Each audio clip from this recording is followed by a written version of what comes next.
Hey guys, Cam here from today's iPhone.com, and I thought I'd bring you a brief first looks and a review of the new Disney game which landed on the App Store today. It's 99 cents or 69 pence if you're in the UK.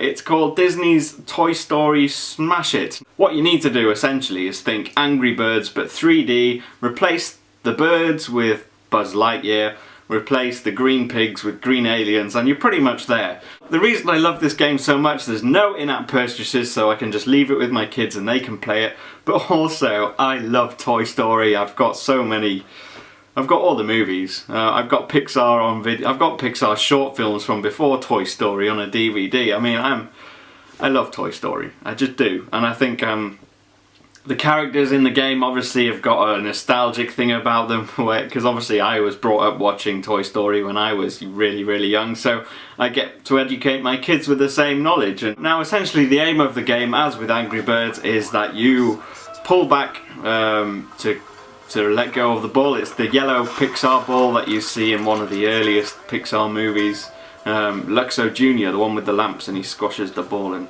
basically that ball, Buzz Lightyear throws it at some blocks and knocks them down, and as you progress you unlock more potential abilities, so you basically more projectiles, so you can have there's a ball, or there's this kind of Buzz Lightyear-y missile thing with propeller on the back that you can just let fly.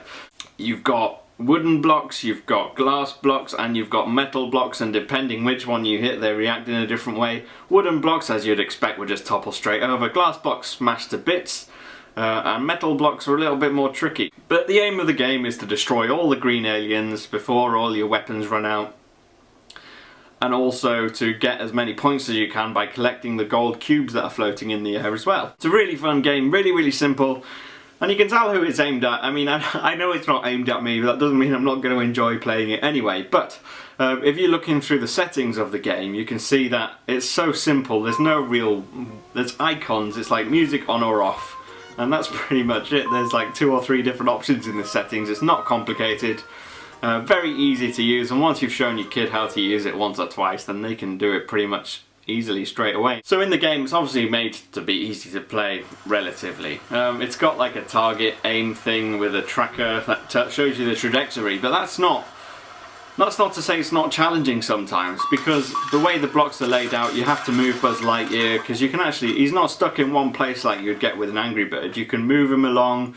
He runs up like rulers and books and stuff, and you kind of get this 180-degree pan where he runs around and try and get the optimal angle to try and get all the aliens down as quickly as possible. Now, obviously with this being the first version of the game, I'm not sure if the developers are thinking of releasing updates like Angry Birds gets. So to talk about whether it's value for money or not is a little bit too soon, because there could be an update in a couple of months' time and you get more levels. But as it is, there aren't 100 million levels on there. There's a few, and they're all fun to play. I got through the first episode of I think about 20 levels, and you know, it's one of those games where I'm not going to begrudge spending 69 pence on, because it's so cheap. It's not free, granted, but because there are no in-app purchases, that's the only way they're going to make any money off it. So I'm okay with that, and I think it's a really fun game. I think it's certainly worthwhile playing. It's got the right theme tune, it's got great graphics, so if you're playing it on the Retina iPad or the iPhone 5, 4 or 4S, you're going to get really good quality graphics on there. Overall, it's just a load of fun. Now, what would be nice is if I could play as a different character. Obviously, the main character is Buzz. He's the one trying to defeat Zurg and the aliens and all that stuff. But one of the first things, and my daughter's really good at reviewing games, and she was like, I want to play as Jessie, or I want to play, and my little boy wanted to play as Woody, and I was like, well, you can't, because you can only play as Buzz. So that would be something worth considering, Disney, if you're listening. Please let us play as different characters. Don't just let us be Buzz Lightyear, unless I haven't got far enough in the game to unlock other characters, but from what I can see, it's just Buzz Lightyear. So maybe in future updates that'll be an option, but that's the only thing I found frustrating. Out of 10, if I was to give this a rating, certainly an 8. It's definitely worthy of an 8.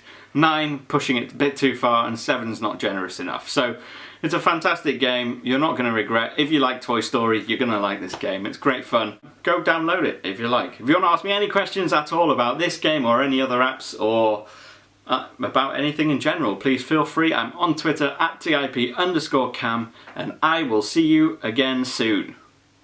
Ciao.